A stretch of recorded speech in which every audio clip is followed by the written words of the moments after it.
What's going on, GBA fans? My name is Berk, and today I will be bringing you the Week 1 weekly recap for the GBA Season 5. But I am not alone in this endeavor. I am joined by Monotooi. Hello everybody, my name is Monotooi. Nice to meet you all. I'm not meeting any of you. Well, we are going to be bringing you the weekly recap every single week. If you have never watched a weekly recap before, what we are going to do is we are going to go through all 8 of the battles, tell you what happened, give our thoughts on each of the battles, and after that we talk about the standings, who's actually winning in each of the divisions and the conferences. We'll then move on to the MVP race, which Mons are actually getting the most kills, doing the best overall. And last but not least, we'll move into the next week's matches where we will give our predictions on who is going to win. I know that there is the Pick'em crew and the weekly picks every Saturday. This is going to go into more detail on who both myself and Mono think who is going to win and what the scores are going to be. So it's going to be more in depth than the Pick'em crew, but it should be a good time. That's right. So the first battle this week, we have the Detroit Steel Wings versus the Sacramento Sea Kings. The Detroit Steel Wings brought Mega Charizard X, Electros, Roserade, Infernape, Staraptor, and Latios. The Sacramento Sea Kings brought Clefable, Slowbro, Mega Sableye, Hitmonlee, Tornadus T, and Torterra. So the Steel Wings brought a very offensive team this week. They have both a setup Mega Charizard X, a choice Bandit Infernape.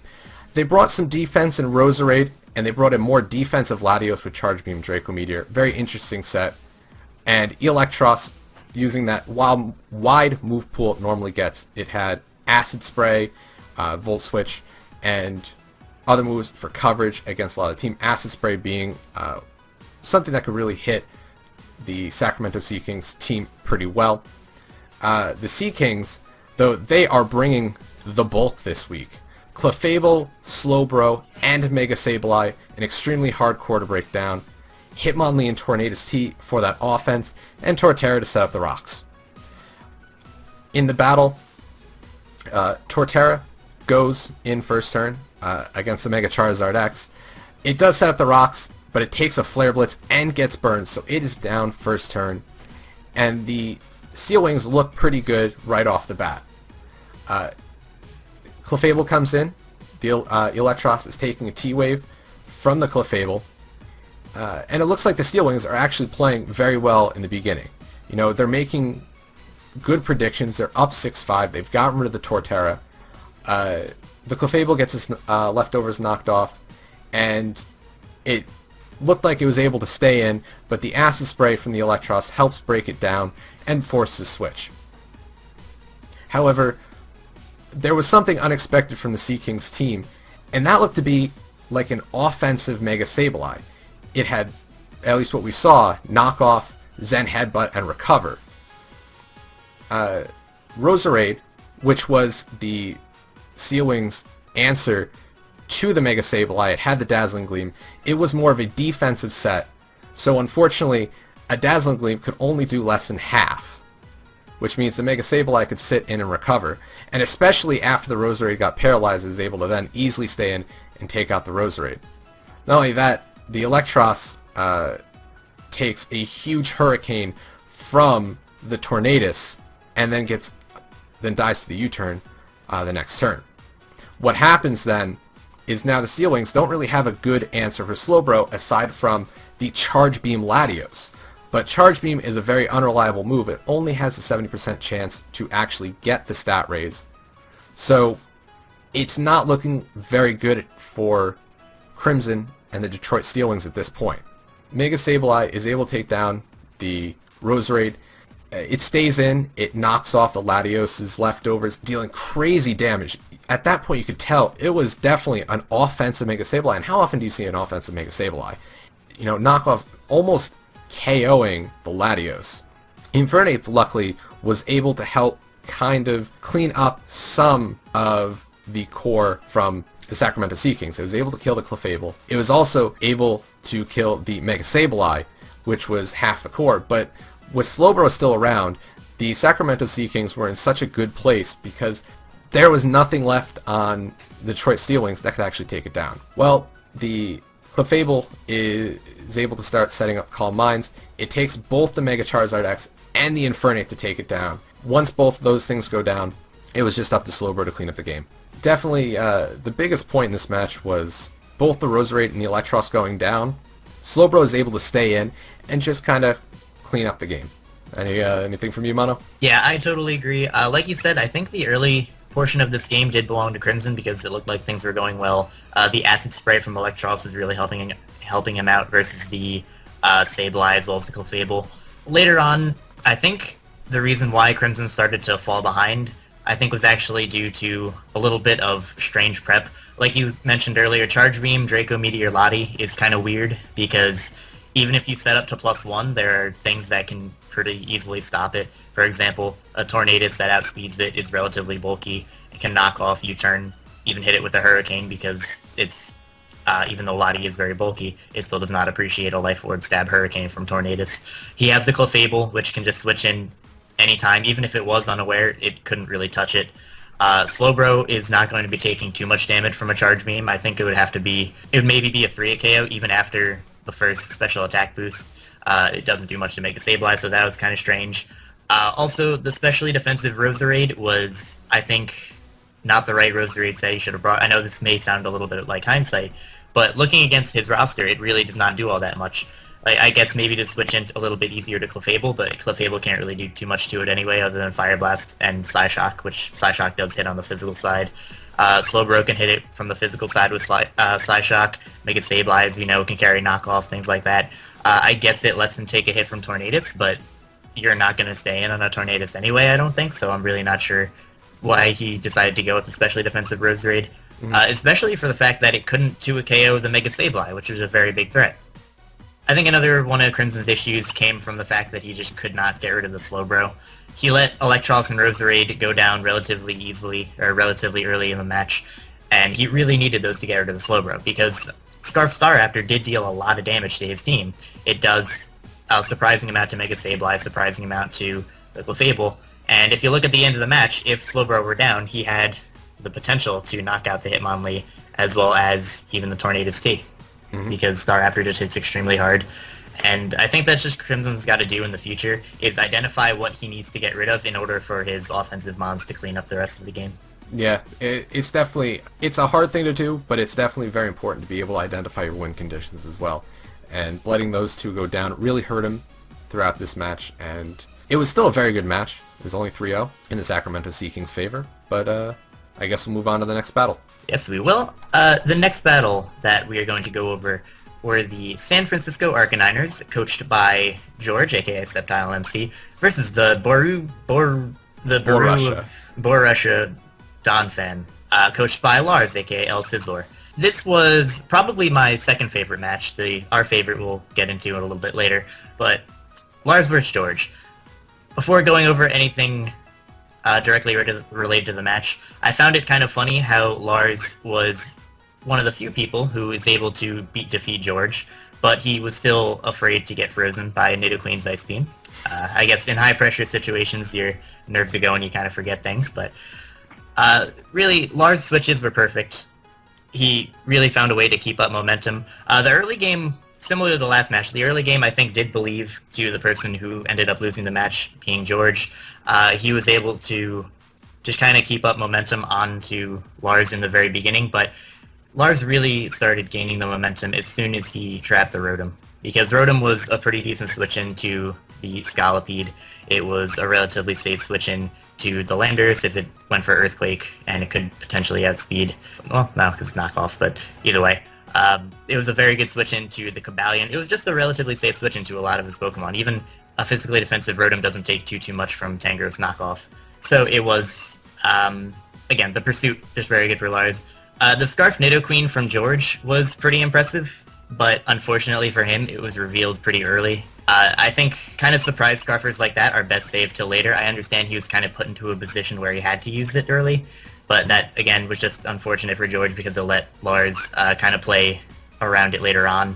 Kabalion was a pretty good check to George's Scizor and ended up taking it out with a surprise HP Fire, which I do think is cool. Kabalion with that 90 base special attack, same as its physical attack, can definitely run those hidden powers to catch people off guard. Also, George losing his Guja was also pretty big because it was his best waterfall switch-in from the Azumarill, as well as a pretty safe Tangrowth switch-in, and Tangrowth, as we saw later on in the match, became a very big annoyance for George, and he was unable to take it down. Yeah, so, this match was very close. It really was coming down to the wire.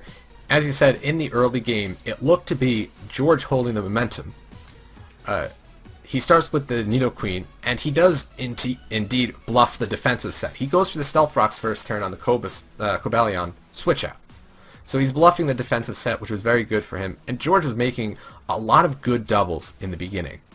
However, the problem with making a lot of doubles in the beginning and then continuing to try to make those doubles is they start to become predictable. And you could see Lars adapting to George's play style because he's able to start reading the double switches, and it costs George his Scizor, which you look at the matchup, and the Scizor, great priority, can deal massive damage to the Mega Absol, can deal massive damage to the Azumarill, can deal massive damage to the Tangrowth, the Cobalion. It can't do much to Scolipede, but Scolipede, he doesn't really have much to fear from that as well. Overall, in the beginning, George is just holding the momentum. But as the match goes on, Lars is able to start predicting him pretty well. And once, as you said, once the Rotom goes down to Pursuit, you can see the momentum shift back into the Borussia Donfan's favor, and then the Scizor gets taken down. Granted, the Donfans started to lose a lot of their offense when the Landorus Eye gets burned, and once the Goodra went down also, now we're starting to see a different battle. Goodra's down, the Rotom's down, the Scizor's down, and now he's lost a lot of his offense, and Mega Lopunny cannot take the whole thing, because even with Ice Punch, it's not doing much to Tangrowth. Even Azumarill, it's not doing too much to Azumarill. So I think the Donfans, they did have the better matchup. I think their team was the better team, better matchup. And George is able to keep it to only a 2-0, even with the matchup looking as poor as it did. Very good game on both sides. 2-0 in the Borussia Donfans' favor. Before we move on, one more point I would like to compliment Lars a little bit on an earlier play. In his commentary, he stated he knew that the Rotom was switching out the first time against his Absol, and he knew he could have killed it right then and there with the Pursuit. However, Lars made a very good play. He knew exactly what George was going to do. He knew he was going to switch into Togetic. He knew that he could kill the Rotom Heat later on with the Pursuit, or the Rotom Normal later on with the Pursuit. So he decided to do what I think is the smarter thing and just knock off the incoming Togetic's Eviolite. I personally have used Eviolite Togetic in the past. Well, of course, Eviolite, because there's no other item, but I have used Togetic in the past, and if it has its Eviolite on, it's extremely hard to kill. And Lars knew that, and he decided, okay, I can wait to kill this, I can just knock off this thing, make it a little bit weaker, and then take out the Rotom later on. And I think that was an extremely good play by Lars. I think he was really thinking ahead. With that, we will move on to the next battle, which is the Arizona Deoxys, coached by Gubbs, versus the Pittsburgh Paratitas, coached by Tup. The Arizona Deoxys brought Gliscor, Mega Alakazam, Thundurus T, Escavalier, Tentacruel, and Zoroark, and the Pittsburgh Paratitas brought Thundurus Eye, Excadrill, Mega Tyranitar, Ambipom, Arcanine, and Celebi. And this battle, I was not expecting this. I know Gubbs is a very good player. I've seen him play in the GBA before, and this was quite a shock. The Pittsburgh Paratitas picking up a 3-0 victory over the Arizona Deoxys. This was quite the match. I think Tup played very well throughout, and he planned amazingly. I mean, you look at his sets, well, you look at the teams themselves, I think that just that matchup, I think Tup had the better matchup, looking at the teams that were brought. Definitely. And not only that, the sets he was bringing, he successfully, right in the beginning, he has Ambipom with HP Ice. He fakes out the Gliscor, to try to bait to stay in. And the Gliscor, you look at the teams, that's the only thing he's really got to deal with the Excadrill. Next turn, the Gliscor stays in expecting an Ice Punch, which he could then counter, but it goes for the HP Ice and almost OHKOs it.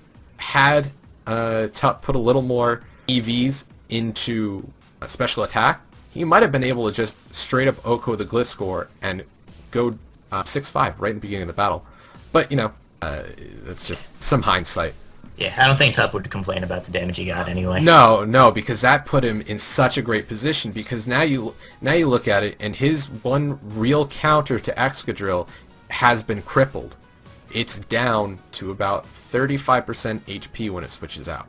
Gubbs, though, he's a very good player. He tries to bring that back.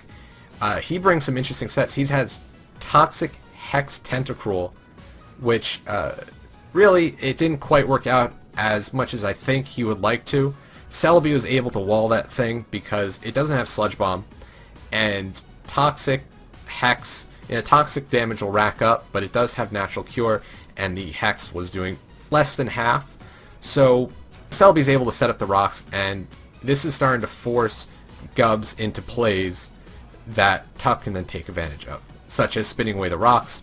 What happens is the Thundurus is able to come in, set up a nasty plot on the switch out, and take down the Escavalier with 2 Thunderbolts. Granted, it does take a knockoff in the process, but because of the Escavalier going down, that was his only other check to an Excadrill. Now that thing is extremely bulky and can take hits, but it's dead now. The Alakazam comes in, goes for the Protect. Interesting choice. I don't think he needed the 4th move besides Protect, so he decides to go for Protect. Then gets paralyzed the next turn, and the Thundurus goes down. This was definitely in Tup's favor, because Mega Alakazam is such a huge threat when it's not paralyzed. But you heard in Gubbs' commentary that he was okay with it being paralyzed. It was able to take down the Ambipom and take a knockoff because of how it was EV'd. It had a lot of defensive EVs.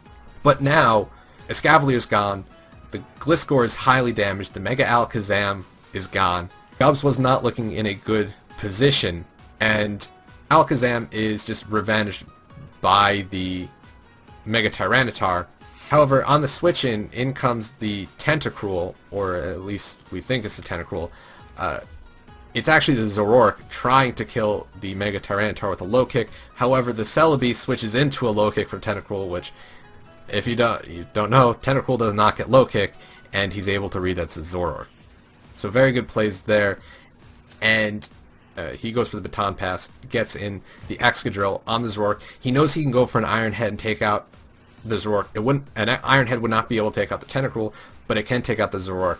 At that point, he takes out the Gliscor, and it's pretty much looking like game for Tup. He can't really do much. The Mega Tyranitar is able to then take down... Well, the Excadrill takes down the Zoroark after taking a Sucker Punch, which is able to live. The Mega Tyranitar comes in, takes down the Tentacruel. The Deoxys make a little bit of a misprediction, going for the Hex, almost being able to take out the Mega T-Tar. They go for the Hex, which does not take down a T-Tar when it had about 40 HP. The Tentacruel goes down. Last thing he has is the Thundurus, but the Thundurus can't take down the rest of Tup's team. It takes down the Mega Tyranitar, but the Arcanine is able to come in, kill it off with 3 E-Speeds, and that is the game for the Pittsburgh Paratitas.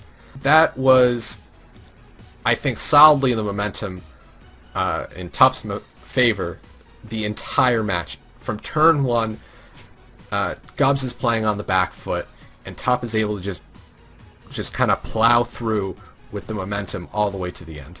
Definitely, I agree. I would like to make a couple points. I think Protect on Alakazam was to avoid a fake out from Ambipom, which I can definitely see why he would do that, because with Alakazam's not best defense, even though he was running a decent amount of defense, fake out still does a very good chunk of damage to Alakazam. Mm-hmm. Also, Zoroark I think Zoroark didn't do all that much this match, primarily because Zoroark was pretty hard to pull off. With Gubs' team as to what it could be disguised as versus Tup's team. For example, suppose like the Mega Cheetars and he goes into Zorak disguised as anything else on Gubs' team. Tup has reason to switch out against pretty much anything else. If he's in with Dualiscore, he doesn't want to take an Earthquake, he's going to switch out. He's in with Mega Alakazam, Focus Blast, might switch out. Thunderous T, same thing, Focus Blast. Escavalier, Mega Horns, Tentacruel, Scald, etc. So, regardless of what Gubs' Zorak is disguised as, Tup has the ability to switch out and may very well likely switch out. Yeah, so, other than that, I'm not entirely sure why Tup went into Ambipom to kill the Alakazam, because he kind of just sacked off his Ambipom, because I did the calc earlier. Knock off to an Alakazam, even when you're not knocking off an item, a Mega Alakazam had a very good chance to not Oko, so I'm not sure why he didn't just go into Tyranitar, but it's not a huge deal, because again, he did win the match, and he did play very well, so it's not a huge deal. Yeah, I don't know. Maybe it was just to make sure that he could kill it with anything else that he brought in. Ambipom at that point wasn't really useful, but who knows? Yeah, but he does sack off the Ambipom. Unfortunately, it might have been a 4-0, but can't always get that. Yep. Alright, moving on. We are going to the match between the Boston Red Sox, coached by Super Blah, and the San Francisco Giants, coached by gym leader Gio. So on Super Blah's side, we have Manaphy, Skarmory, Tyrantrum, Nidoking, Cresselia, and Mega Audino. That's disgusting. And on Gio's team, we have Blissey, Hippowdon, Entei, Latias, Rhydon, and Ditto. Also pretty disgusting. So this match, although it was a pretty big stall fest, not a super big stall fest like we've seen last year with Cooper having 2 hour-long 6-6 ties, but despite this match being pretty stally, Nick had the advantage pretty much the entire match. He was able to keep all of his walls healthy the entire match other than his Mega Audino. Ditto could only be transformed into bulky things, so it wasn't really useful this match. I could see if he would want to maybe transform into something like Nidoking, because that poses a big threat. Maybe transform into Manaphy after it's set up, then that makes sense, but Ditto never really got to be used very well. It was a little bit of an annoyance during the match, but it, again, was never a very big threat. I really like Nick's Manaphy set. If anyone doesn't know, I have a Manaphy. Kelly knows how good Manaphy can be, but he brought a very interesting non-setup Manaphy this week. I believe it was Scald, U-Turn, Rain Dance, and Rest. I've only really seen that one other time, but in this case, it worked perfectly for Nick. He was able to get momentum with U-Turn and allow other things to really clean up. Granted, of course, Manaphy did do extremely well, getting 2 kills and 0 deaths, but the initiative sent with Manaphy allowed things like his Nidoking, other offensive threats on his team to really deal with the other members of his team. As far as Gio's play goes, I'm not sure why he kept clicking Whirlwind when he didn't have hazards on the field. All he was really doing was giving Super Blah the chance to get switched into something that could take on the Hippowdon. So I'm not really sure why he was doing that. But this match was kind of just a case of a very slow, gradual defeat for Gio.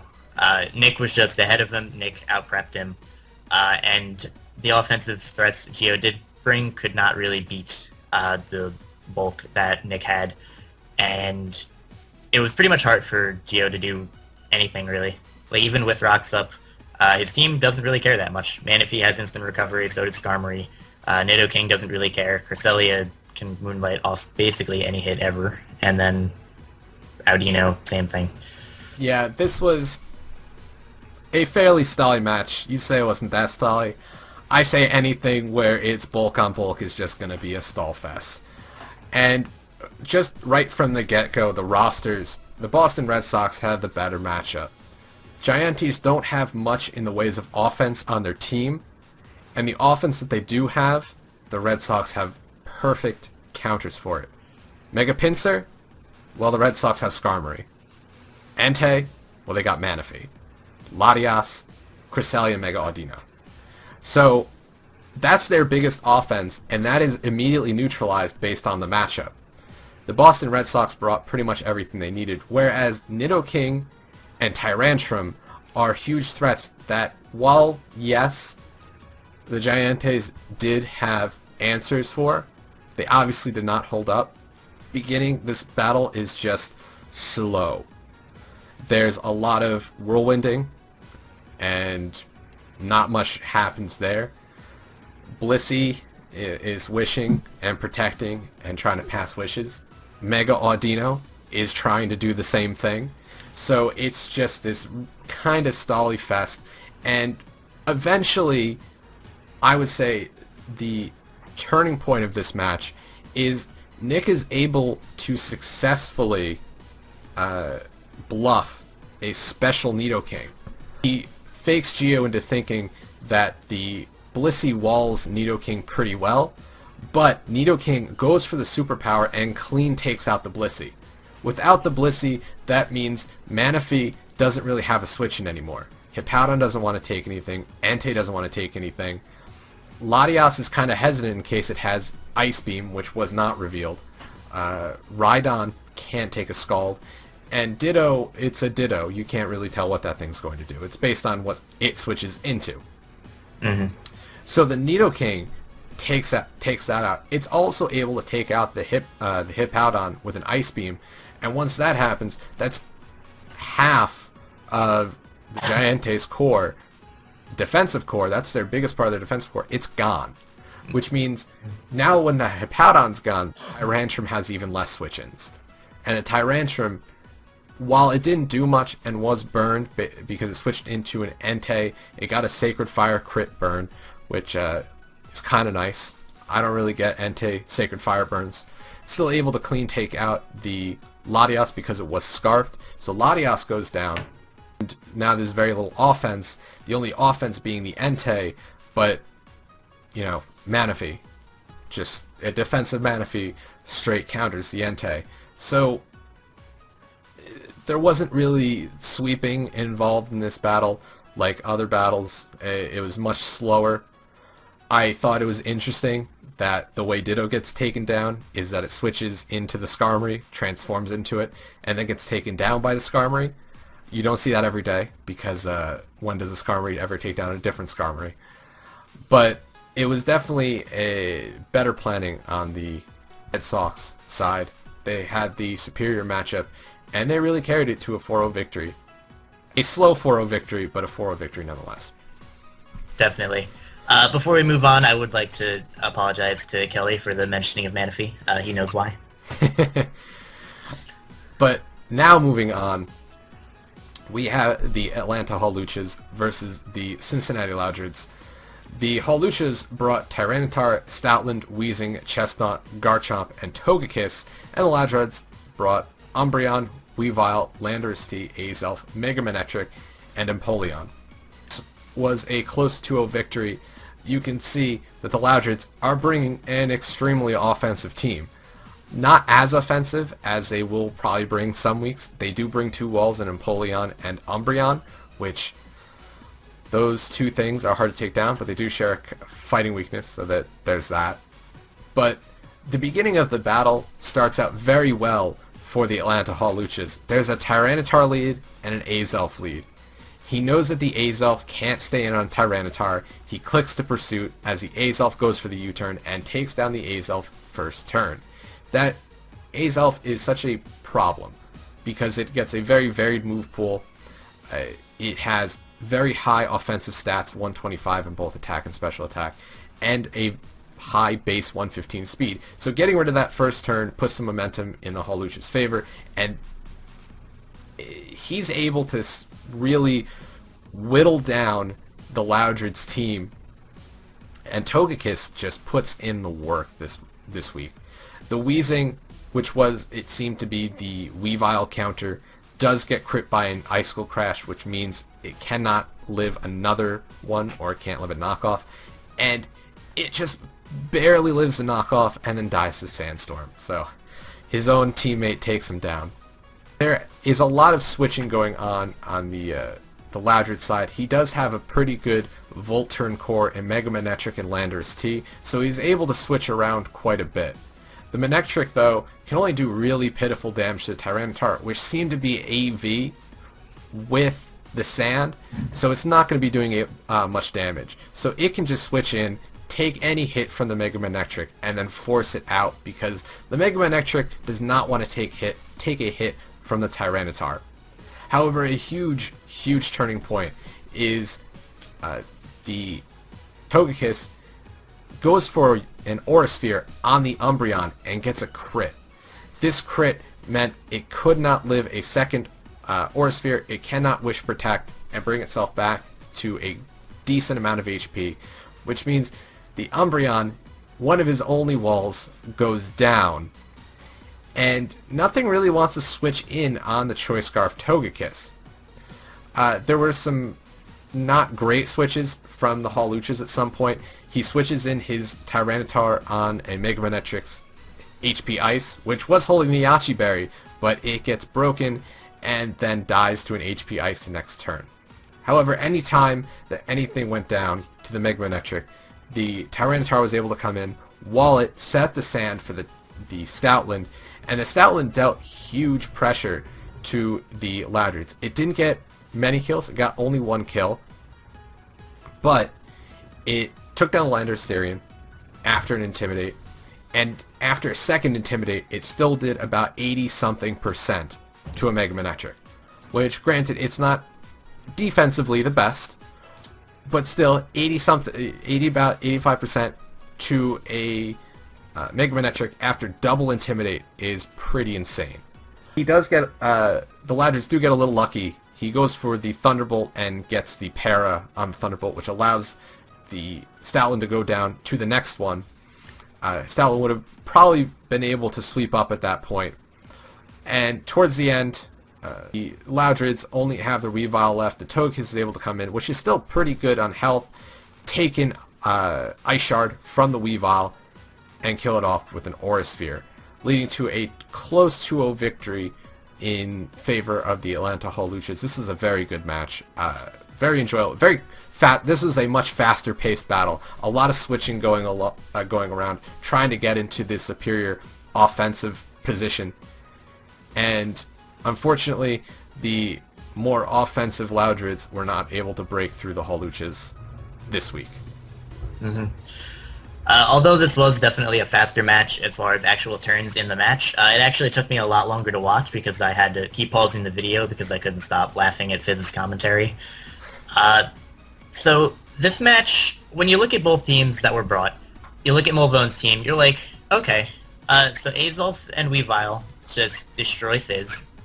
You're like, okay, I got my money on Mulvone.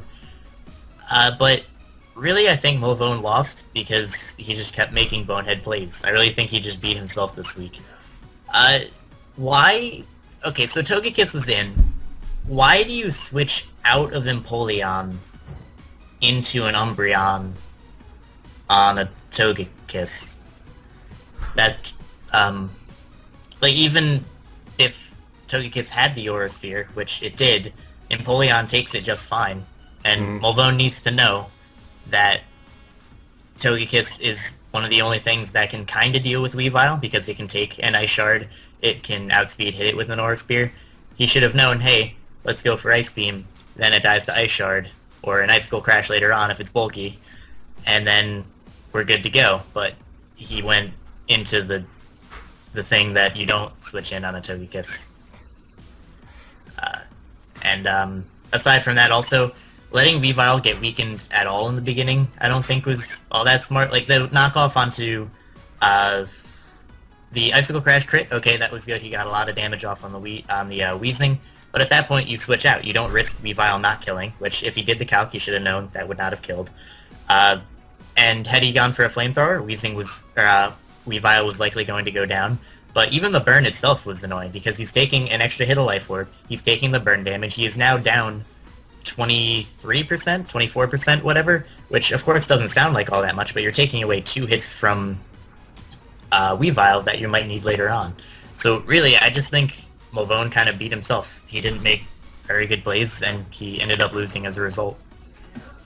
Moving on to the next match, we're going to be going over the Milwaukee Sawbucks versus the New York Yankees. A little bit of a fun fact, the Milwaukee Sawbucks and New York Yankees are the only 2 teams in the current GBA squad that were in every single season of the GBA history.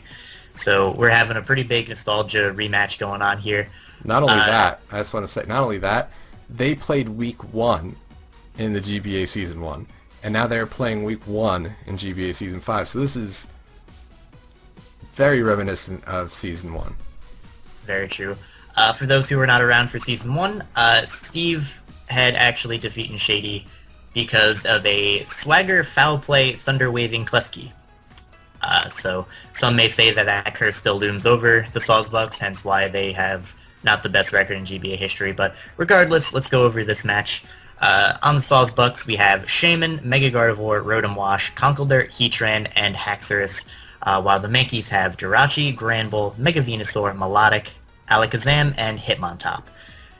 So, kind of reminiscent of what tends to happen to Steve. Turn 1, Rotom Wash freeze.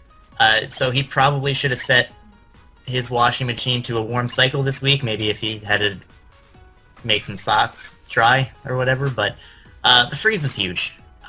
Some people may downplay it, but the freeze is absolutely huge. Even though it doesn't have like the 100% best matchup against this team, it takes hits from pretty much everything other than the Venusaur and potentially an Alakazam's Energy Ball. It Volt Switches on the Hitmontop, it Volt Switches on the Melodic, Volt Switches on the Granbull, even the Jirachi if it doesn't have Energy Ball. It just was a great pick for his team, and he lost that basically turn 1 to a 10% chance. Just a couple things on Steve's part. I'm not entirely sure why Conkeldurr was there this week. I understand he did want a switch into the Mega Venusaur, but unless Conkeldurr gets poisoned, which is in itself a 30% chance, it's not going to be doing much to Venusaur either, because Facade is not going to be doing all that much. Also, I think Shady would have known that Conkeldurr was Guts, and he would have refrained from going for the Sludge Bomb, so Steve could have played off that a little bit. Personally, I think, and again, this might sound like hindsight, but I think Kecleon was a much better option for this match. It has priority to hit the Jirachi. It has, I believe, Iron Tail to hit the Granbull. It can hit the Venusaur with, if he wants to run something that can hit the Venusaur and switch into it, he can run Facade Kecleon. Like, it switches into it no problem. Kecleon has huge special defense. And if it gets burned, it now has a Stab Facade. Granted, it's not Guts, but it is still Stab, and it still does a very large amount of damage to Venusaur. That, again, just a hindsight type thing on Steve's prep. A couple things that I thought while watching Shady's side. Shady kept saying things like, what can a Shaman do to a Mega Venusaur when it gets Psychic, Air Slash, etc., things that do a lot of damage. Granted, it wouldn't do too much. I don't believe it would be a 2 KO, but Life Orb Psychic still does about 40 to 50%. Shady also said Heatran cannot touch Venusaur, when in fact it could definitely be touched, very inappropriately, if I might add. Of course, the Lava Plume not going to do all that much damage, but when Venusaur doesn't have any recovery outside of Leech Seed, considering the fact that Venusaur had no form of recovery other than Leech Seed, it's eventually going to get worn down. It has a chance to get burned. I'm not entirely sure why Shady kept saying, like, Heatran was not a threat to Venusaur, when realistically Heatran could potentially beat the Venusaur 1v1, but again, it kind of worked out for Shady. Later in the match, Shady once again showcased his Shady Vision, in which he saw Life Orb on the Shaman, and then he was like, oh, Shaman's Life Orb, and then later on he was like, oh, I hope this thing isn't Scarfed. Those are, again, like, I'm not trying to like make fun of Shady at all. He did win, he did play pretty well, his prep was not bad at all, but I'm just kind of pointing things out that other coaches might be able to take advantage of, things that he needs to work on as a coach. Another mistake on Steve's side, letting Gardevoir get weakened was a pretty big mistake. He could have slept under Tailwind.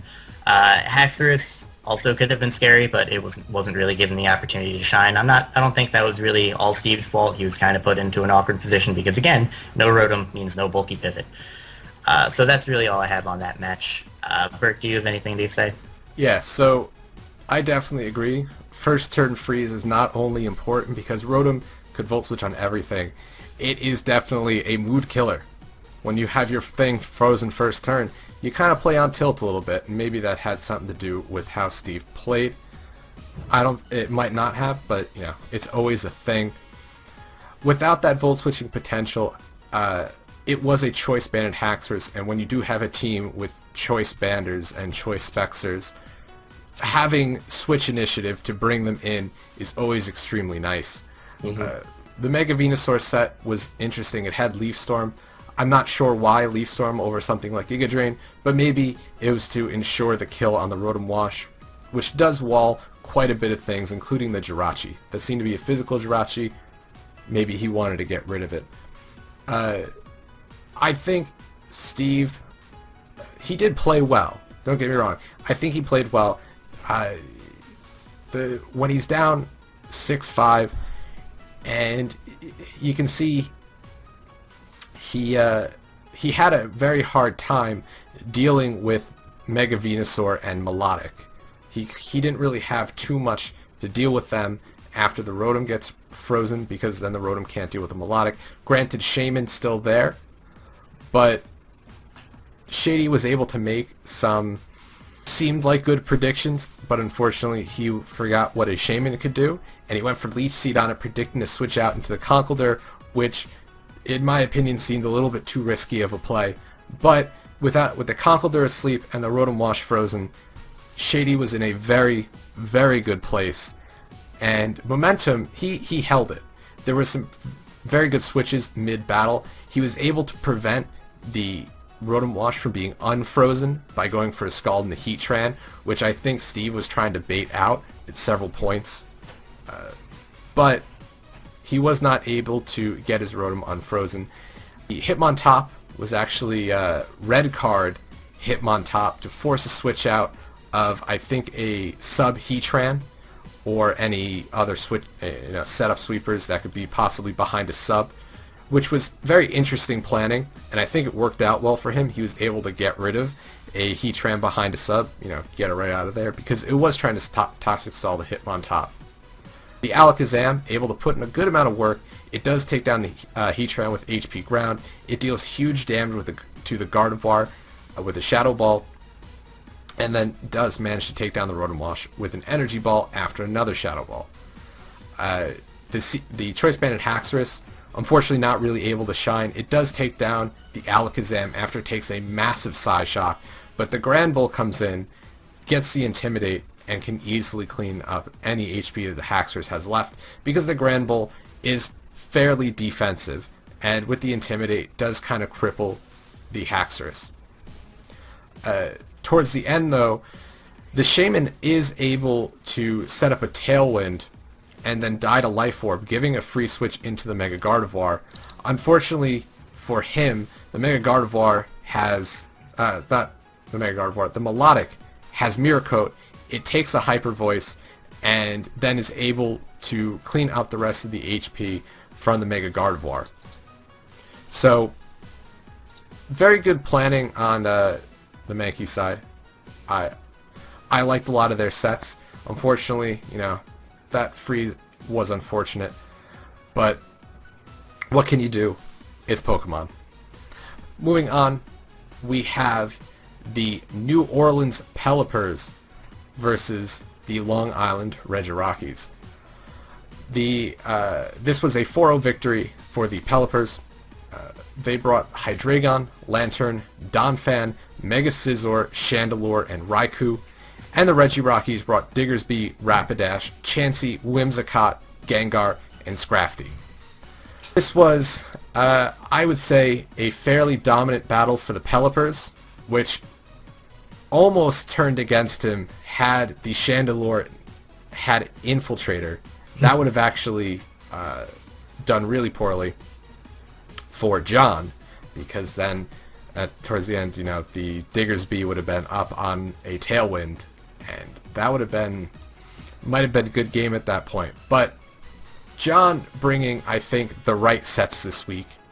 The Chandelure getting 3 kills because it is a sub-Calm Mind Chandelure, and you look at the Rockies team, well, he can set up on quite a few things. The Chansey, the Whimsicott, and because it is Choice Scarfed, if he makes the correct switch, can set up on the Rapidash because it had Drill Run and Low Kick and Flare Blitz, and the Chandelure is immune to 2 of those things. So there were quite a few things that he could constantly bring in the Chandelure, set up a sub, go for the Flamethrower. Granted, in the beginning of the battle, it was looking fairly even. Neither side was getting much momentum until we have the Chansey and the Donfan in on each other. The Donfan's able to get rid of the rocks, which is good for the Pelipers, able to knock off the Chansey's Eviolite, and then take it out with 2 Earthquakes, actually getting 2 speed ties in a row after living a Seismic Toss. So that was kind of lucky for the Pelipers side. But without the Chansey, it took away a wall to a lot of things on the Pelipers side.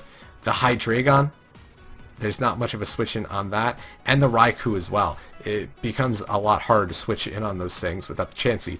Granted, the Pelipers lose a very good setup opportunity with the Chansey, because the Chansey only had Thunder Wave, Seismic Toss, and then it also had the Soft Boiled, and another move that is escaping me right now. But it had no way to touch Chandelure after sub, and John was able to take advantage of that. There were some questionable plays. The Whimsicott comes in on a Mega Scizor. It seemed a little bit odd, and then the Pelipers, they switch out their Mega Scizor, probably fearing an HP Fire from the Whimsicott, although it would not have killed, and a Bullet Punch wouldn't have killed the Whimsicott either. But it misses a Leech Seed on the switch in, unfortunately for him. The momentum just stayed in the Pelipers' favor throughout the entire thing. He was able to take down what I thought was probably the biggest threat to the Pelipers team, which was the Scrafty. Because you look at the Pelipers team, what does he have to really take hits from the Scrafty? The Hydreigon will not. The Lantern doesn't really. The Donphan, it had Fire Punch for the Mega Scizor. Chandelure is not taking a knockoff, and Raikou, it'll take a hit, but not well. So the Scrafty goes down. It's very important for him.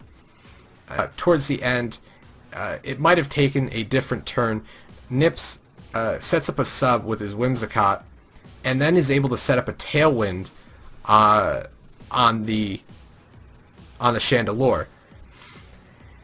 He was hoping that the Chandelure had Infiltrator and would then be able to take down the Whimsicott with a Flamethrower. Unfortunately for him, the Chandelure was Flash Fire, unable to take down the. It was only able to take down the sub, not the Whimsicott, and he was not able to get a safe switch in into the Diggersby. At that point, the Chandelure can set up a sub, get up a Calm Mind, and clean up the last 2 mountains. Overall, I think it was a very well played by John, and unfortunately, the end game did not work out as Nips had wanted to, but the matchup, I think, heavily favored the Pelipers, and he was able to use his team very effectively. And Chandelure, I was not expecting it to do as well as it did. Yeah, I was not either. Criticism I have for Nips, and this may just be coming from my own experience and you having a Chandelure versus Blissey matchup very commonly. Obviously, he has a Chansey, but relatively the same thing. Whenever your opponent has a Chandelure, and as soon as it reveals leftovers, I think that should have screamed to Nips, okay, this thing has Substitute. My Chansey cannot touch this thing. Now, again, that may be kind of bold for him. I'm not entirely sure what his experience is. But, again, leftovers on Chandelure, often enough, especially in Standard, and very likely in League play as well, that it's either going to be a fully bulky variant or it's going to be Subcom Mind, and you need to switch out into something that can deal with it immediately. A big reason why I think Scrafty did not do so well this week, obviously just going 0-1, was because it was meant to switch into a few too many things. Chansey was dealt with very well. Donphan switched in, knocked it off, could beat it 1v1. So Scrafty was kind of left there to take the hits from Chandelure, the Raikou, switch into the Mega Scizor, even the Hydreigon, and although it did dodge a Draco Meteor early on, it still was worn down relatively quickly. It doesn't have super reliable recovery other than Drain Punch or Rest, which wouldn't really make sense on an Intimidate variant because you're not getting the Shed Skin removal of the Rest. So I think Scrafty was just meant to do a little bit too much, a little more than it could handle this match. Nips' team, I think, definitely was just outclassed by John's. Like, again, like the sub-combine Chandelure, he just has nothing for. Rapidash doesn't want to take a Shadow Ball. If it steps up to +6, it beats the chance he easily. Whimsicott can't do anything to him. I think John setting up against the Whimsicott could have been risky in case the Whimsicott had Encore, but obviously didn't, so that worked out very well for John. I am wondering kind of why John didn't stay in with the Scizor on the Whimsicott, but again, that's, I guess, predicting the HP Fire, so again, that worked out fine for me. Also curious why he switched into Whimsicott on a Scizor, but, you know, that happened, we'll forget about it. Really, this match was won just because John played relatively safely. Cade played relatively typically, he didn't make any crazy predictions, and honestly, that was all he needed to do to win. He didn't overpredict anything. He didn't play more aggressively than he had to. He just stuck with his game plan, and it went perfectly for him. Yeah, it was a very good battle. And then moving on to the last one, though. This was... Oh my, yes. Alright, so... the last match we are going to be going over, and personally my favorite, I know, Berkeley, this is your favorite as well. Oh, yeah. The Real Marill, coached by Mega Mogwai, versus the St. Louis Rampardos, coached by A-Drive. The rematch of last year's championship match, in which Miguel won a 1-0 versus A-Drive. Very similar results in this match. As you guys can see, Miguel brought Mega Altaria, Mamoswine, Ferrothorn, Greninja, and Emboar, and Seismitoad, while the Rampardos brought their Mega Aggron, Sylveon, Victini, Keldeo, Salamence, and Uxie. So this was an absolutely incredible game. We'll start out relatively early. Miguel looked like he was in a great position because his Mega Altaria dealt a lot of damage to his opponent's team. You know, the Aggron's not going to do anything. It's going to go for the Earthquake. It's going to go into his Altaria, and then it dies to Head Smash. That was a beautiful, beautiful display of a Head Smash there. I know in his commentary, Miguel was wondering why he would be running Head Smash. The likely solution, the likely reasoning I came up with was he wanted to hit the Zapdos on Miguel's roster. Obviously, he didn't bring it, but again, it would hit the Zapdos extremely hard. I think both players prepped and played extremely well. I think Miguel's prep, like there were a couple things that in Miguel's prep that just ended up working out a little bit better. The Banded Sucker Punch on Victini was huge. I believe if it were a Life Orb Sucker Punch, it would not have killed the Victini from that range. I could be wrong, but I don't believe so. Life Orb Mamoswine onto the Salamence was also huge. I believe if Mamoswine was not Life Orbed, that Salamence could have lived with the Yachi Berry, and Salamence could have destroyed the rest of his team. So it came down to a clutch few items there. Early over prediction cost Miguel Greninja. He mentioned it in his video as well. Extra Sensory was definitely his best play. Extra Sensory plus Gunk Shot still did a ton of damage to Sylveon, plus he had switch-ins to Sylveon, being Ferrothorn. Well, primarily Ferrothorn, but still had a Ferrothorn. Toxic Keldeo on Dan's part, I really liked that. Meant to potentially wear down the Seismitoad and the Altaria. Earlier in the match, the double into Uxie on Miguel's Seismitoad switch, that was a very good display of Dan's knowledge of Miguel. He did crit him with the Energy Ball. Thankfully, he did live. Miguel did live with 4 HP and was able to get his Stealth Rocks up, which led to that. Those rocks ensured multiple very clutch kills. Like I said, the Ice Shard would not have killed the Salamence. The Sucker Punch would not have killed the Victini had those rocks not been up. Personally, earlier on, I'd understand Miguel's reasoning entirely, and he was absolutely right by continuously spamming Sucker Punch because he wanted to get the damage onto the Salamence, as well as Emboar at the time, as he thought was not going to be doing much the rest of the match. You know, he expects Uxie to have a Psychic Stab. I would have as well. I thought it would have been cool if he just stayed in with Emboar to stall out Sucker Punches and got that nice choice-banded, reckless boosted struggle, but unfortunately that didn't happen. Really, this match was decided by the fact that Dan did not have Psychic coverage on Uxie. If he did, then Uxie, the combination of Uxie plus Sylveon would have been able to beat the rest of Miguel's team, but unfortunately it did not. Yeah, Yeah, so I got a few things to say about this. Seeing Head Smash Mega Aggron, clean take out the Mega the Altaria before Mega Evolving and then die to recoil itself. That was amazing. Raglan is proud. Yes, he would be very proud. The Salamence sets up, and this was, I felt, a very important turn of events, because what happens is Miguel sacks off the Ferrothorn, lets it die to a Fire Fang, and the Salamence, on Dan's side, it takes a little bit of Iron Barb's damage. I watched A-Drive's prep, and he had enough EVs in defense and HP to live a Life Orb Adamant Ice Shard from a Mamoswine after rocks. I did the calc myself, and I saw he's right. He can survive that. But the Iron Barb's damage guaranteed the kill on the Salamence and prevented the sweep. So, very good switch on Miguel's part, which prevented him to just be swept by a +6/+6 Salamence, because at that point, he did not have anything for it. Mamoswine, it put in the work. Along with Embor, they comprised the only kills on Miguel's side.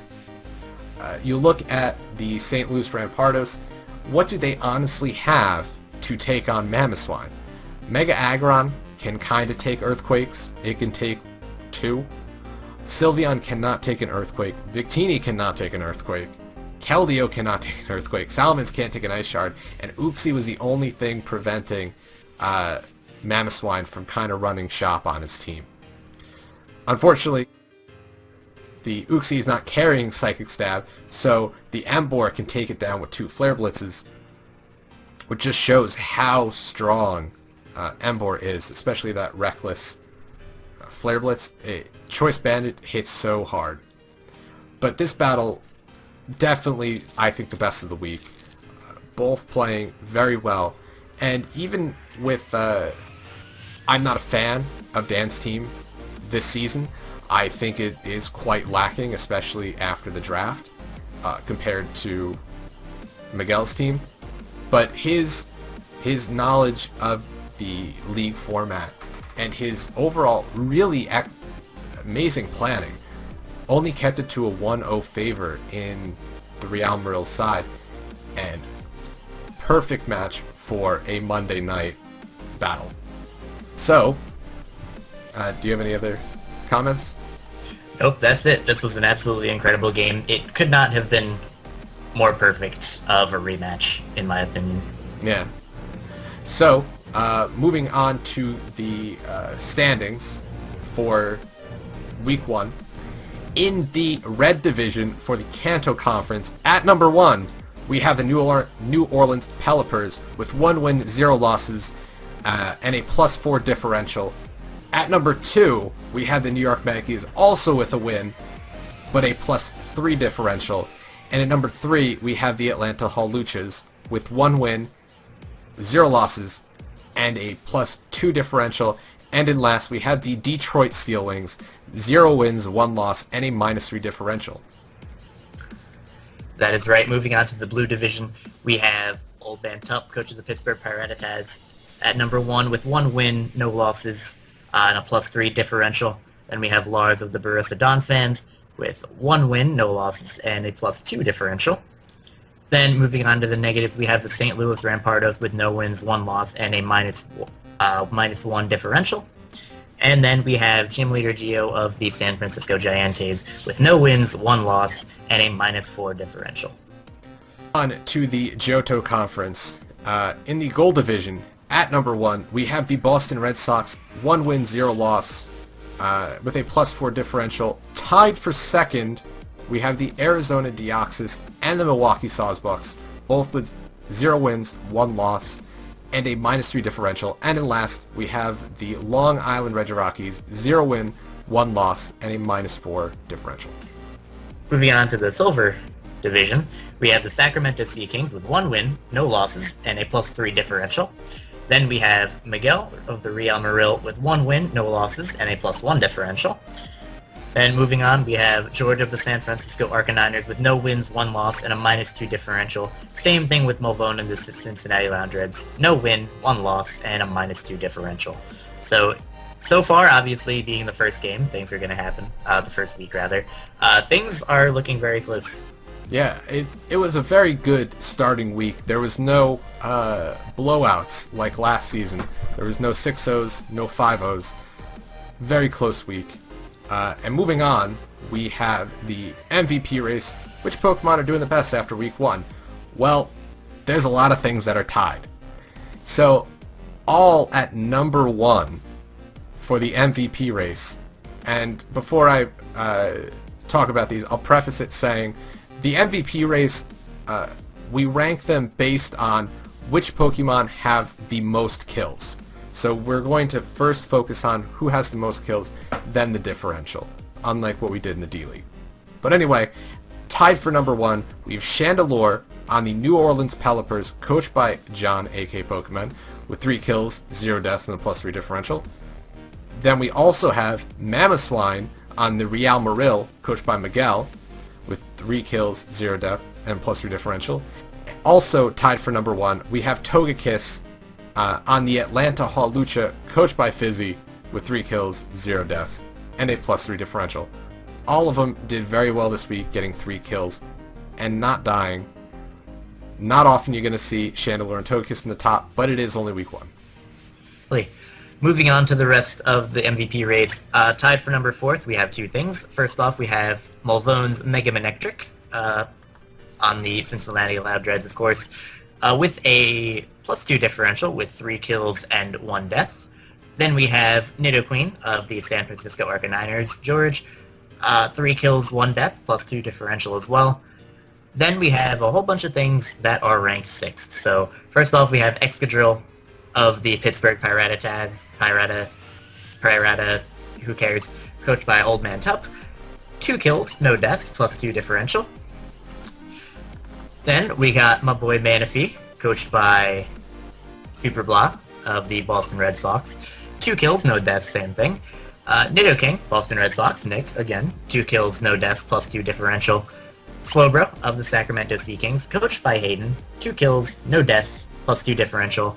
And then at the very end, we have Mega Tyranitar of the Pittsburgh Piratitas, coached by Tup, 2 kills and 0 deaths. So it's actually pretty interesting for me to see both Mega Tyranitar and Excadrill both being on the same MVP list. As we can see, they do form a very nice synergy together, obviously with the sand, and they're partners in crime together. They're like 2 peas in a very violent pod.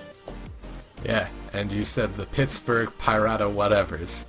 I wonder how many times Tup is going to comment saying that we messed up his team name. But it doesn't matter.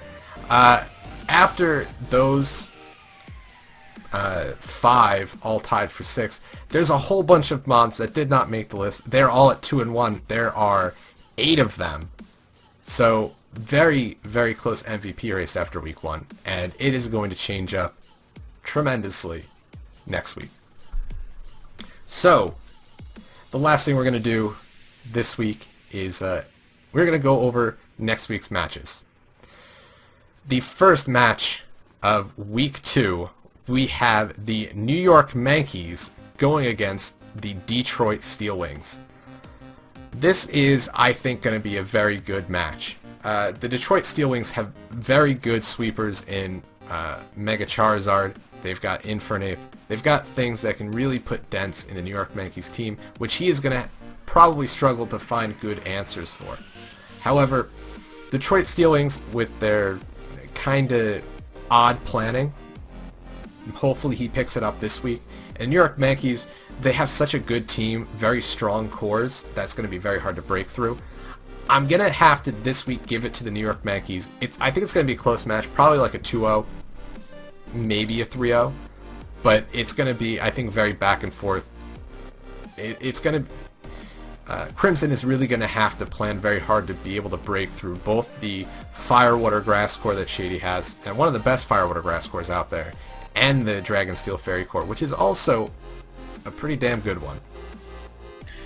Gotta give Shady this victory, although not just because he has more experience and because he does have a better success record in the GBA. There is really not much that Crimson's team can do to Mega Venusaur. Of course, he does have the Latios, which is a very good check. Megazard as well can potentially set up on it, but it doesn't. Registeel can't really do too much to it. Dusclops cannot do much to it. Same with Mawile. Same with Electros, unless he brings another Acid Spray variant. It does beat Roserade, Crobat. Really, the only things that he has to deal with it are the Latios and the Staraptor, which I think are going to be very big detriments to Crimson. Crimson Suicune is stopped by quite a few things. The Rotom Heat spamming Thunderbolt, even if it gets up a couple Combines, it's still going to be doing decent damage. The Mismagius has the ability to taunt it. Alakazam can hit with Psyshock on the physical side. And Melodic, which has proven to be an issue to other bulky water types in the past, can phase it out with Dragon Tail, can reset its stats with Haze, can Toxicate, can do all sorts of things. So I really think that Shady's is going to have the overall advantage. Now, moving on, we have probably one of the most hyped up matches that is going to be going on this season. We have the Real Marill, coached by Mega Mogwai, versus the San Francisco Arcaniners, coached by George, otherwise known as Sceptile MC. Now, I'm not entirely sure who was there when this happened, but Season 1 of the GBA, when these two faced off, it was an absolutely incredible delight to watch. Both of these players were giving it all they had, their mental wits pushed to the limits. It's extremely difficult for me to pick a victor out of this. I know George is definitely going to want revenge on Miguel. Miguel is absolutely 100% aware that even though George is new to the standard GBA format, meaning just the GBA, Miguel knows how good George is, and Miguel is going to have to prep extremely well. Granted, he always does, but this is going to be extremely tough for both teams. I can't pick a winner here. Well, I agree. This is going to be an absolutely fantastic match. The Arcaniners, though, I'm not a huge fan of their team. They don't have a lot of answers to many of the sweepers that Miguel has. You look at his team. Mamoswine, what honestly deals with Mamoswine very well. Granted, Gothitelle. Yeah, kinda. In fact, it was Miguel in the D-League Season 1 that used Gothitelle to trap and kill Mamoswine. Yeah. Maybe he'll see that coming. Maybe we'll see that again. Gothitelle trap and kill Mamoswine. That could definitely happen. But I like the structure of the Real Marill's team better. I think he's got a lot more to work with than the San Francisco Arcaniners.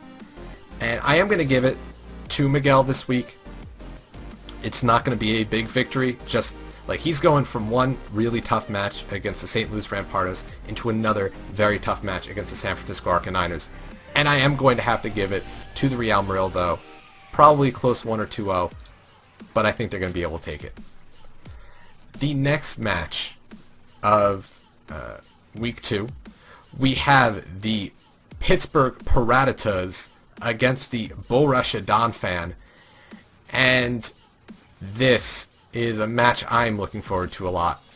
Lars is an extremely good battler with a deadly team, a lot of really big threats that I think Tup is going to struggle with, but Tup really impressed me this week, getting a 3-0 victory over the Arizona Deoxys, a team I thought was going to be able to win fairly handily, but Tup has really shown that he's improved from last season. Is it going to be enough to take down Lars? I don't know. However, I am going to give it to the Borussia Donfan again. I think this is going to be a very close match. Tup is going to have to come out with some pretty interesting sets again. I don't know if HP Ice Ambipom is going to work against Landorus Incarnate this try to bait it. But it will be a good battle. Lars might struggle a little bit with the combination of Mega Tyranitar and Excadrill. It does quite a number to his team, but he does have things that can take it. Tangrowth is one very good example of that. But I will give it to Lars. I think he's going to pull out a very narrow victory this week.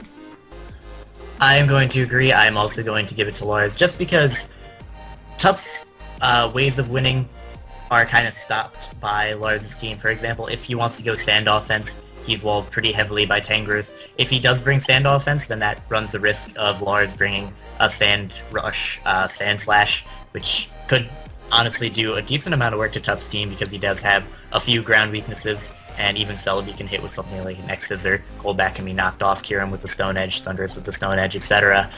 So that could be a very big danger to Tup. The Kirim, even though it does hit his team extremely hard, is blocked out by the Slowking. Unless it is a physical variant, and even then, he could bring a physically defensive Slowking to handle it relatively well. I just do have to give it to Lars, just because as long as Lars plays smart, which I know he is more than capable of, he will definitely be able to stop whatever offensive progress Tup attempts to make. Moving on for the next match of Week 2, we have the St. Louis Rampardos, coached by A-Drive, taking on Gym Leader Geo of the San Francisco Giants. This week, maybe surprisingly, I'm actually giving this match to Gym Leader Geo of the Giants. His team really just is a big annoyance to Dan. Victini, of course, can be an issue, however, mixed defensive Hippowdon does deal with it relatively well. A Choice Bandage set will not knock it out. An E-Bell set with Grass Knot may not be a 2-hit KO just because of Hippowdon's incredible bulk, as well as depending on what spread it could be running. Vaporeon also stops a Choice Banded Victini. Not stops, because it still does a hell of a lot with V-Create, and obviously Bolt Strike is an issue, but it kind of stops him from spamming V-Create the entire time. Mega Pinsir is a very big threat, even though he does have the Fortress, and he does have the Jolteon, and he does have the Mega Aggron. It still hits his entire team extremely hard.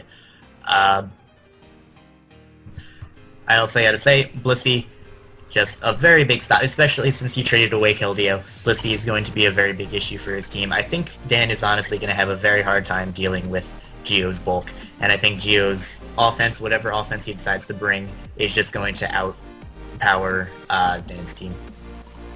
I'm going to have to disagree with you. We're going to get to some disagreements here. I'm going to disagree with you. Our first fight. Yeah, I do think the St. Louis Rampardos is probably going to take this.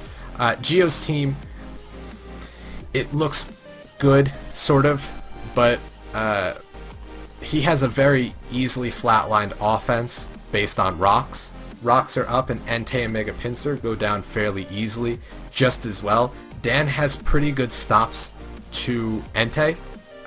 He does have now a Blastoise. He doesn't have the Fortress anymore. He does have a Blastoise.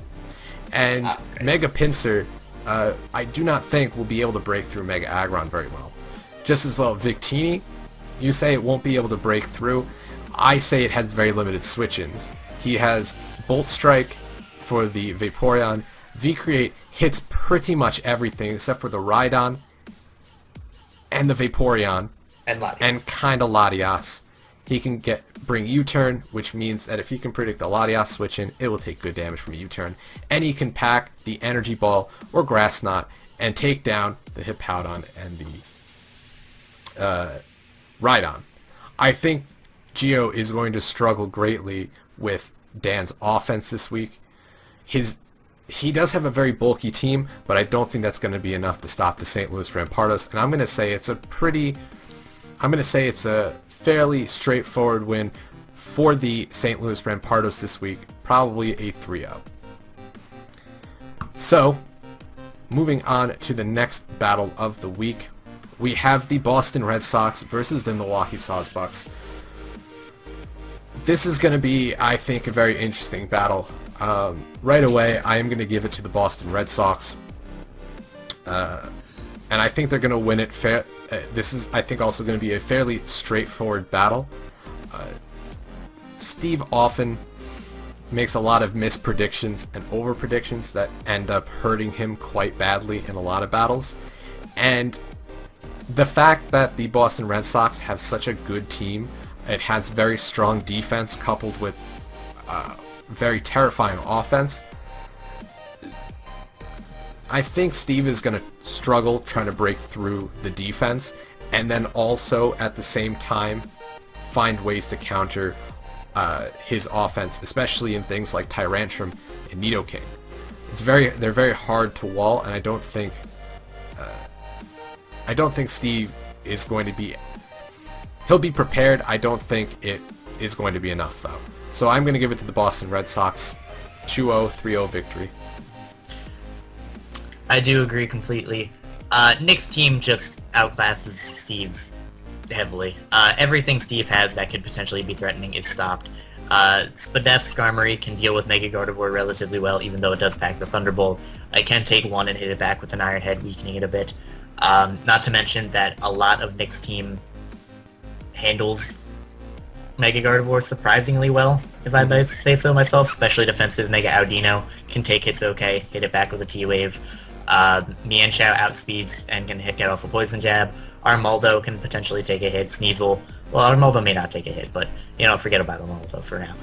Sneasel can outspeed, get off a lot of damage. There's just a lot of things that can offensively threaten Mega Gardevoir. Also, he does have Cresselia, which I don't care how much special attack you're running on Gardevoir. A Shadow Ball is still not 2 KOing, because Cresselia is stupid. Aside from that, Steve doesn't really gain too much advantage from his Trapper in Dugtrio. It does help against the Nidoking, and it does help against the Tyrantrum, but if either of those are Scarfed, and Steve is not Scarfed, they're going to force Steve into its Focus Sash. And both of those are very potential Scarfers. Delphox, same thing, stopped by Cresselia, maybe see some cool switcheroo or trick set, and it's also Pursuit Trap by Sneasel. Basically what I'm getting at is Nick's team just handles Steve's team. Simple as that. So with that being said, we are going to move on to the next two teams that face off in Week 2. We have the Arizona Deoxys, coached by Gubstastic, versus Nips and the Long Island Reggie Rockies. So, both of these teams coming off a loss. I do have to give this win to Gubstastic, sorry, I'm going to mix that up a few times. I don't think is going to be caught off guard this week. I understand Gubs is probably a little bit rusty at the format, not having participated in the previous season. However, I think he's gotten a feel for it after just the one match. He is a good battler. I think anybody who's watched him in previous seasons knows he's a good battler. Once again, I think he just has a lot of things to deal with Nips' team. Mega Slowbro is stopped by Thunderous Tea instantly, can be acid sprayed by Tentacruel, even though of course he doesn't want to stay in. He can disguise himself as something with Zoroark and then immediately get off a big hit on Mega Slowbro. Like if he disguises himself as something like Snorlax or even Talonflame, then that Mega Slowbro is going to be in major trouble. Chansey is not a super big issue. A lot of things on his team get knocked off, particularly Escavalier, Zoroark, Tentacruel, Gliscor, Thunderous Tea, even Mega Alakazam if he wants to do that. That way he can 2 a KO it with Psyshock. Afterwards, Feraligatr, I agree, is going to be probably a pretty big issue, but he does have Cradily, which can take 1+1 Sheer Force, Ice Punch, hit back with the Grass move. Snorlax, also being extremely bulky, can take 1+1 hit, so he does have response to that. Drapion, Gubs does have the superior Flying Scorpion thing in the form of Gliscor, so I don't think that's going to be a super big issue. Diggersby, I can definitely see being a major issue, actually, now that I look at it. Okay, Diggersby, if you play Diggersby right, Nips, I think you got it. But still, Nips, Gubs, I think you got this one. Well, there's so far only really one disagreement. I will, in the next week's matches, this one is not one of those disagreements. I think Gubs is going to really want this win. He's coming off a tough 3-0 loss, but I think he's learned from it, and his team has so much setup opportunity against the fairly, I would say, passive defensive options of the Long Island Reggie Rockies, especially Chansey. And I think Gubs can take advantage of that, possibly get a sweep off.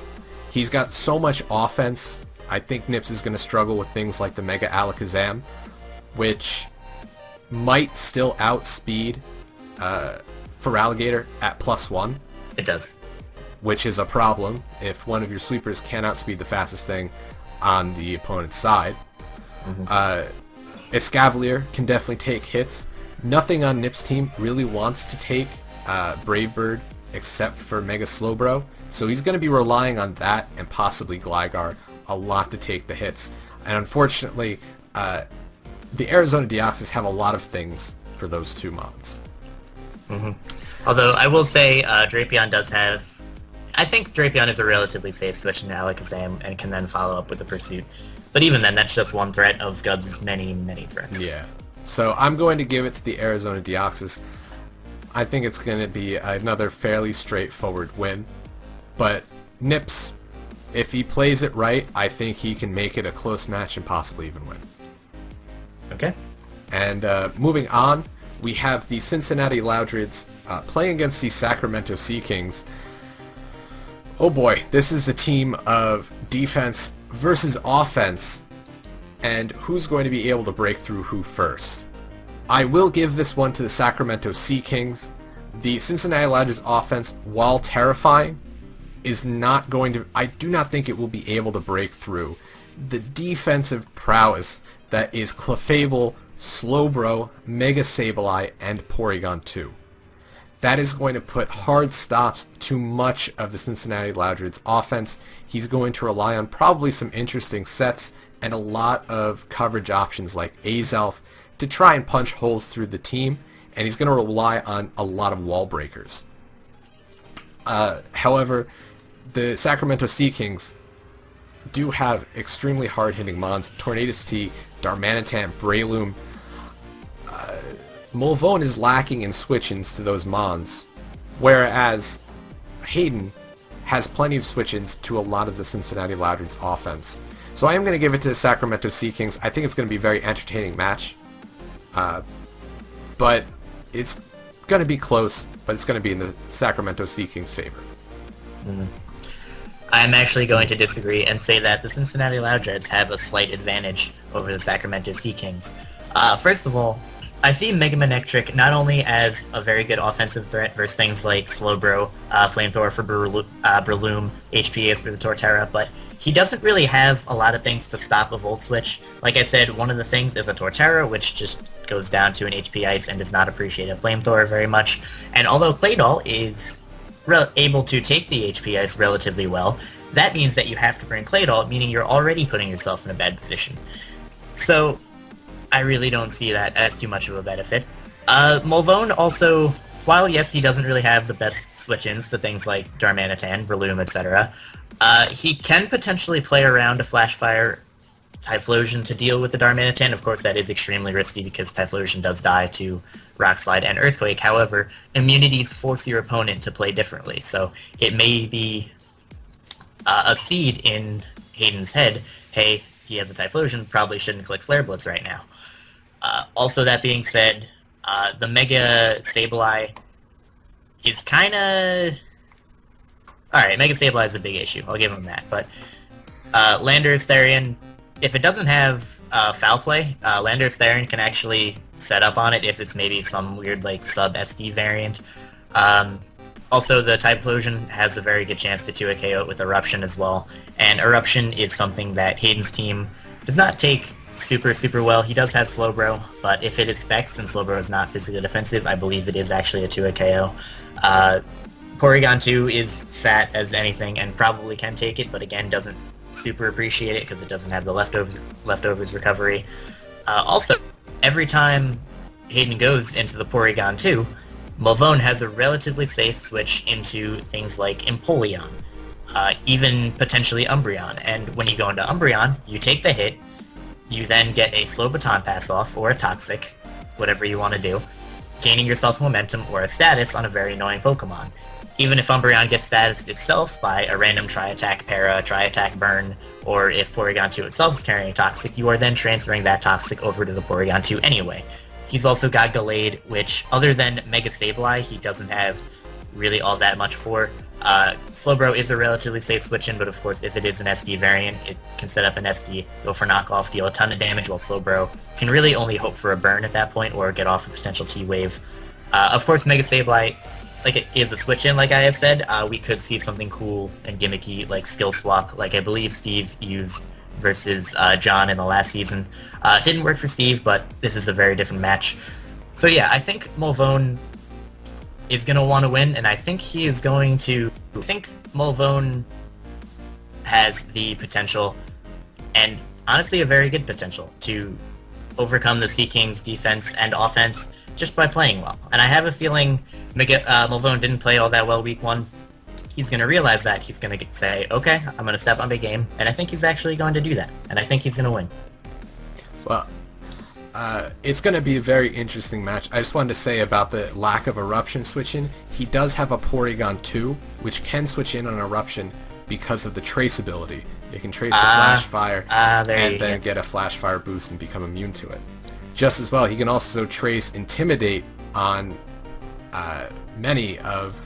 Yeah, he can trace Intimidate on the Landorus and the Mega Manectric, so it's possible that he can use that well. It'll be very interesting nonetheless. Definitely. I do expect to see some cool little things like that. Alright, and the last one on our list of the Week 2 matches are the New Orleans Pelipers going up against the Atlanta Hawluchas, coached by Fizz. Pelipers, of course, coached by John. This week, this is also, I think, going to be very tough. I do believe John has a very, very slight advantage, just because Mega Scizor is a very big threat to his team. Of course, he does have the Mega Charizard Y, which does deal with it, but Charizard Y is, of course, weak to rocks. The Pelipers do have a couple of rockers in the form of Donfan and Golem, both of which, of course, do have Sturdy and do have access to Stone Edge. So, honestly, John, even though he, of course, doesn't have that many switch into Charizard Y, as few people ever do, I think he does have a lot of good offensive checks to it. He's got Chandelure, can switch in, get a Flash Fire boost. He's got Donphan, can take a Fire Blast / Solar Beam, hit back with a Stone Edge, or Head Smash if he's a man. Virizion has access to Stone Edge. Lantern can take a Solar Beam and deal a little bit with Volt Switch. Reuniclus, if it's set up a few Calm Minds, can eventually take it on. And of course, it is pressured by rocks as well, so if rocks are up, then Scizor has the potential to 2 a KO with Knockoff plus Bullet Punch. So, can Fizz keep hazards off his side of the field? Can Fizz establish his own hazards to break potential Soft's 30, to break Golem's 30, to break Donphan's 30?